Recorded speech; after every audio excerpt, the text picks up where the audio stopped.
Bengaluru is breaking records. Highest two-wheelers on the road, highest traffic density, and now the highest number of potholes and bad roads. Driving in the city isn't a smooth ride for anyone. With over 3,000 potholes and 175 deaths from these deep dips on the road, the city's officials are yet to implement a solution for the roads that can last beyond a few torrential downpours. However, the IBEF has released a report that suggests 20% of the infrastructure investment, which is over $1 trillion US, is set aside for the maintenance of the roads. But the roads of Bengaluru are yet to be worked on. Those rainy days we brag about in the city are actually recipes for disaster on the road. The poorly laid roads are washed out after rains, leaving large craters to fill up with water. These muddy puddles lead unsuspecting motorists right into them, causing accidents and injuries to the spine. There are a few unfortunate events where people went through the potholes and people fell and unfortunately some people succumbed to it. But what's more common is that a lot of people who are doing the two-wheelers, the shock absorber is not as good as it should be, and when you go through potholes, you start hurting your spine. That means the shock from your vehicle, because of going through the pothole, transfers across your limbs and to the spine, and sometimes it does. The spine takes a brunt. So over a period of time, so people come with back pain, not feeling right. The city's local radio prankster isn't laughing about the poorly maintained city roads either. I think there's a constant sense of deterioration when you look at the tar and the fact that it's become terrible now. I sometimes feel it's because of the traffic on the road. Because what can they block and when can they block?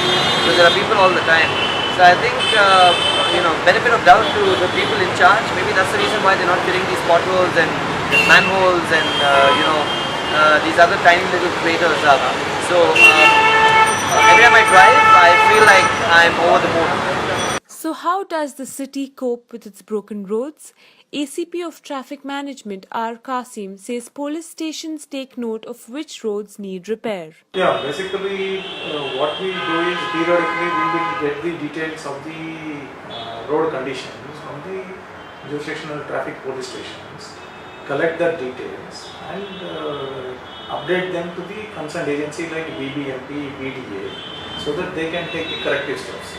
When asked about the long-term solutions, the ACP of Traffic Management explained how the government is planning to implement tender-sure roads, which are roads that are pothole-free and have wide pavements as well for pedestrians.